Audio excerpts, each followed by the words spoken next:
Ang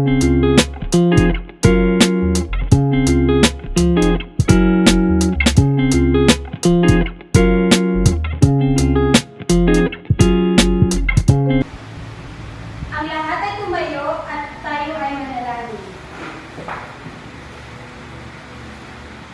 Panginoon, maraming salamat po sa inyong binigay na panibagong pagkakataon upang kami ay natuto. Amen. Magandang umaga mga bata. Magandang umaga po. Bago kayo umupo, ayusin muna ang inyong mga upuan at pulutin ang kalat sa inyong paligid. Maaari na kayong umupo. Bago natin umpisahan ang lahat, magtanong na ako kung sino ang wala sa ating klase ngayon. Sino ba ang wala sa araw na ito? Wala po. Wala? Magaling, kumpleto kayo ngayon. Ngayon, bago natin simulan ang ating klase, babasahin ko muna ang 5 alituntunin sa silid-aralan. Una, pumasok ng maaga. Pangalawa, makinig ng mabuti. Pangatlo, maging mabait. Pang-apat, maghintay sa iyong pagkakataon. Pang-5 ay maging malinis at responsable.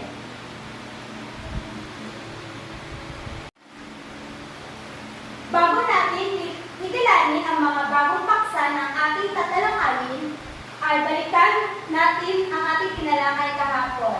Ay kahapon, si Beth, Ang ating tinalakay kahapon ay tungkol sa pananaliksik. yes. Ano ang inyong natutunan? Oh. Ang pananaliksik ay maaaring isagawa sa iba't ibang larangan tulad ng edukasyon, kalusugan, at pangteknolohiya.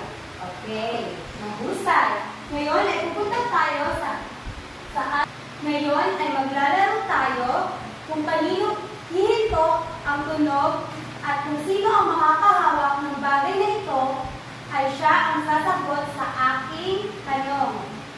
Okay, ngayon ay sisimulan na natin.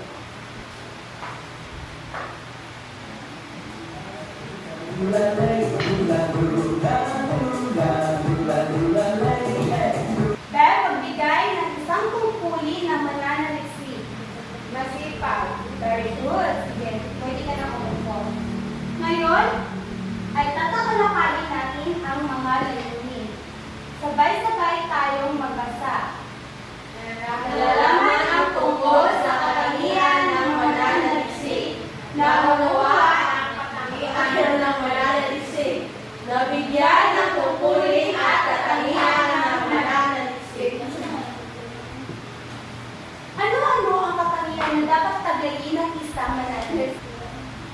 Ang ating aralin sa araw na ito ay tungkol sa katangian ng mananaliksik. Ano-ano ang mga katangian na dapat tagayin ng isang mananaliksik? Katangian ng mananaliksik. Okay? Sabay tayong magbasa. Matyaga, masipag, sistematiko, maingat, kritikal, responsable, analytical, matapat. Matyaga or masipag ay naglalaan dapat ng panahong talino at lakas para sa mabusising paghaharap ng datos. Sistematiko. Sumusunod sa maayos na sistema upang hindi magsasayang ng oras at lakas. Maingat, tinitiyak ng totoo at may kredibilidad ang mga pagkukunan ng datos. Analytical. Bumuo ng mga makabuluhang konklusyon, ganun din ng mapanahong rekomendasyon. Katapat. Hinihalahat ang mga retasyon nakakaharap sa pag-aaral, hindi dinadaya ang mga datos na nakaharap. Responsable. Sumusunod sa mga panuto at pamantayan sa pagbuo ng pananaliksik.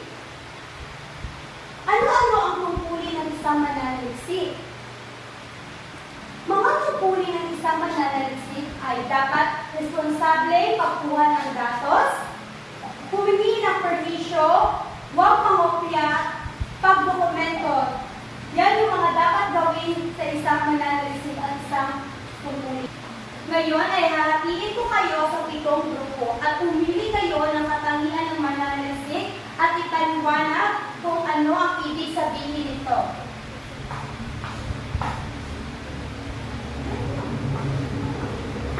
Sagutan nyo. Tapos na ba ang lahat ng grupo? Oo. Ibigay na.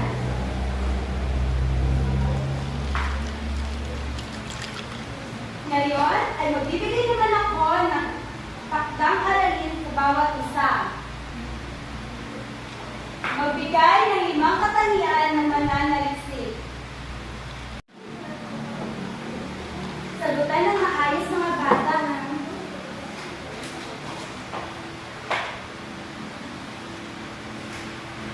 tapos na ba ang lahat? Opo.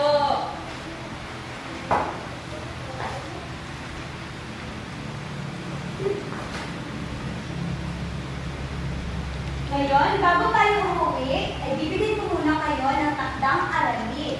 Sa isang malinis na papel, gumawa ng patungkol sa lipunan mula sa ating pangsang kinalakad at maghanda sa susunod na aralin tatalakayin sa klase. Magsitayo muna kayo.